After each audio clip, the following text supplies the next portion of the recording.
नमस्कार फ्रेंड्स, मी निकिता स्वागत करते तुमचं सगळ्यांचं निकिताज ऑल अबाउट मध्ये। आज मी तुमच्याबरोबर पनीर मोमोजची रेसिपी शेअर करत आहे। तर त्याच्यासाठी लागणारे साहित्य बघूया आपण। चला तर मग इथे मी 250 ग्रॅम मैदा घेतलेला आहे चाळून आणि त्यात चवीनुसार मीठ घातलेलं आहे। त्यानंतर इथे पनीर घेतलेला आहे 200 ग्रॅम आणि 1 वाटी मीडियम साईजचा कांदा घेतलेला आहे चिरून बारीक चिरलेला आहे। त्यानंतर 1 चमचा आलं लसूण आणि कोथिंबीर याची पेस्ट केलेली आहे। चवीनुसार मीठ आहे, कोथिंबीर आहे 1 वाटी। त्यानंतर इथे 2 चमचे चिली फ्लेक्स आहेत आणि 1 चमचा ऑरिगॅनो आणि 7 ते 8 मिरची दाणे आहेत क्रश करून घेतलेले आहेत। आता हे पीठ आहे ना ते आपण सॉफ्ट असं मळून घेऊया। तुम्ही बघू शकता इथे माझं पीठ मळून झालेलं आहे। खूप जास्त नरमही नका करू आणि खूप जास्त घट्टही नका करू, मीडियम असं पीठ मळून घ्या। त्यानंतर आपण आपलं आता स्टफिंग करायला घेऊया। तर आता हे जे पनीर आहे ते आपण सगळं घेऊया। मी असं क्रश करून घेतलेलं आहे त्याला छान। त्यानंतर हे जे 1 वाटी कांदा आहे तोही त्यामध्ये घालून घेऊया सगळा। त्यानंतर हे जे आपलं चिली फ्लेक्स, ऑरिगॅनो आणि मिरची दाण्यांचा कूट आहे ते सगळं घेते मी। ही कोथिंबीर सगळी घालून घेऊया। त्यानंतर ही आलं लसूणची पेस्ट आहे ती पण मी सगळी घातलेली आहे आणि आता चवीनुसार मीठ घालते। हे बघा, आवडीनुसार मीठ घाला आणि हे जे सगळं आहे ते छान मिक्स करून घेते।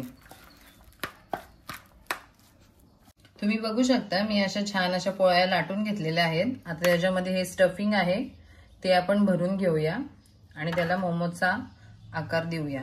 तुम्हाला हवा तसा तुम्ही शेप त्याला देऊ शकता। हे बघा मी अशा प्रकारे, आणि हे जे आहे आपल्याला चांगलं सील करून घ्यायचं आहे, नाहीतर मग जेव्हा आपण फ्राय करू ना तेव्हा ते सगळे उघडले जातात आणि सगळं आपलं तेल खराब होतं। त्यामुळे असा मस्त शेप देऊन घ्या। आता मी अशा प्रकारे मोमोज करून घेतलेले आहे। ते एका स्टीमर मध्ये मी काढून घेते। आता मी यांना फ्राय पण करणार आहे, त्यामुळे मी 5 मिनिटं स्टीम करून घेणार आहे। आणि इकडे मी भांड पण ठेवलेलं आहे गरम करत। आता आपण आपले हे मोमोज आहेत ते सगळे एका भांड्यामध्ये काढून घेतले की मग त्याच्यावरती आपण ठेवूया स्टीम करायला। हे बघा असं स्पेस ठेवा थोडा थोडा, नाहीतर मग ते मोमोज काढता वेळेस चिकटतात। तर अशा प्रकारे मी काढून घेतलेले आहेत। तुम्ही बघू शकता आपले मोमोज छान स्टीम झालेले आहेत। आता आपण त्याला थोडे थंड होऊन देऊ आणि मग त्याला फ्राय करू। आता आपण मोमोजची चटणी करतोय, त्याच्यासाठी लागणारे साहित्य मी तुम्हाला दाखवते। इथे मी 3 टोमॅटो घेतलेले आहेत। जर तुमच्याकडे जास्त असे लालसर असतील ना ते घेतले तरी चालतील।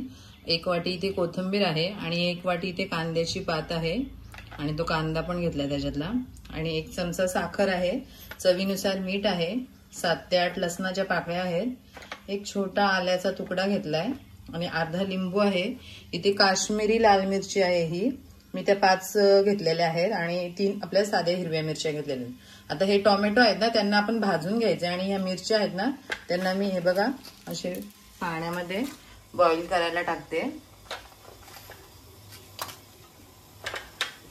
आणि इकडे मी टोमॅटो ठेवते भाजत।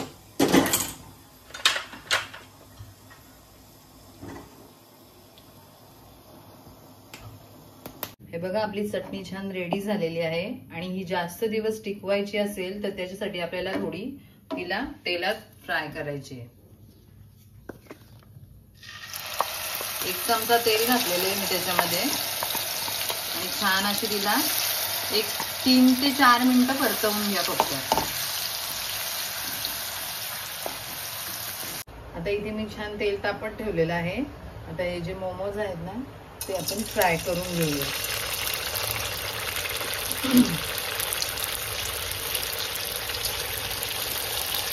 हे बघा अशा प्रकारे मोमोज मी फ्राय करून घेतलेले आहेत। आता मी त्यांना एका टिश्यू पेपरवर काढून घेते। आता आपले मोमोज खाण्यासाठी एकदम रेडी झालेले आहेत आणि खूप छान त्यांचा स्मेल पण येतोय। आता आपण त्याची टेस्ट करून बघूया कसे झाले ते। ये देवयानी,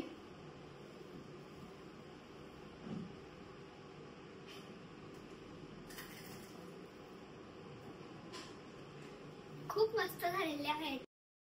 अशाच नवनवीन व्हिडिओ पाहण्यासाठी आपल्या चॅनलला लाईक करा, शेअर करा आणि सबस्क्राईब करा। थँक्यू।